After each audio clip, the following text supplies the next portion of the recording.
आज मैं आपको एसक्यूएल सिखाने जा रहा हूँ। जब भी हम एसक्यूएल स्टार्ट करते हैं तो हमारे सामने ये विंडो आती है। इस विंडो में हमारे पास जो काम की चीज़ें होती है वो होती है सर्वर नेम। सर्वर नेम आपका एसक्यूएल का इंस्टेंस होता है। जब हम एसक्यूएल इंस्टॉल करते हैं उस समय हम इंस्टेंस नेम देते हैं। उसके बाद हमारे पास आता है ऑथेंटिकेशन। ऑथेंटिकेशन हमारे पास दो तरह के होते हैं, एक विंडोज़ ऑथेंटिकेशन और एक SQL server authentication. Windows authentication आपके कंप्यूटर के क्रेडेंशियल लेता है, उसमें यूज़र नेम पासवर्ड डिसेबल हो जाते हैं। दूसरा होता है SQL server authentication. SQL server authentication जब हम लेते हैं तो हमें यूज़र नेम और पासवर्ड देना होता है।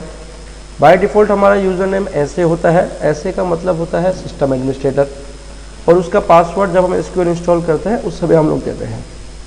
जैसे मैंने 1 2 3 4 5 6 मैंने पासवर्ड दे रखा है इसका।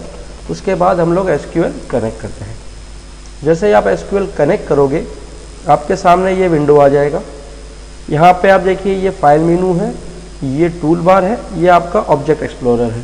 ऑब्जेक्ट एक्सप्लोरर में हमारे जितने भी डेटाबेस होते हैं वो सब यहाँ पे आते हैं।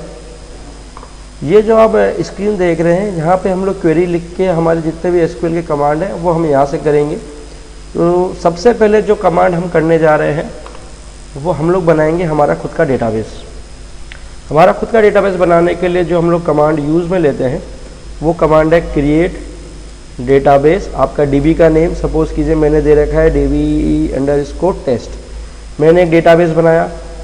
अब ये कमांड तो मैंने लिख दी। इस कमांड को चलाने के लिए या तो आप एग्जीक्यूट दबा सकते हैं या F5 प्रेस करते हैं। सपोज ये मैंने F5 प्रेस किया जैसे ही, तो ये मेरी कमांड कंप्लीटेड सक्सेसफुली हो गई। अब आपका डेटाबेस तो बन गया, बट अब डेटाबेस को हमें यूज़ करना है, उसके अंदर हमें टेबलें बनानी है। तो इस टेबल डेटाबेस को यूज़ करने के लिए या तो आप ये जो आप देख रहे हैं टूल बार, इसके अंदर से आप यहाँ से आपका डेटाबेस सेलेक्ट कर सकते हो। जैसे हमने जो डेटाबेस बनाया था db_test, या तो आप यहाँ से सेलेक्ट कर लीजिए या फिर आप यहाँ पे लिख सकते हैं यूज़ आपका जो भी डेटाबेस का नेम है वही सेम। इसको एग्जीक्यूट या F5 करेंगे। मैं इसको एग्जीक्यूट करता हूँ। जैसे ही आप एग्जीक्यूट करेंगे यहाँ पे आपका डेटाबेस का नेम बन जाएगा db_test, सेलेक्ट हो जाएगा यहाँ पे। इट मीन्स कि अब हम हमारे डेटाबेस के अंदर है। अब यहाँ पे हम टेबल बना सकते हैं, उसके अंदर जो भी हमें काम करना है वो काम हम यहाँ पे कर सकते हैं। तो सबसे पहले हमने डेटाबेस बना लिया।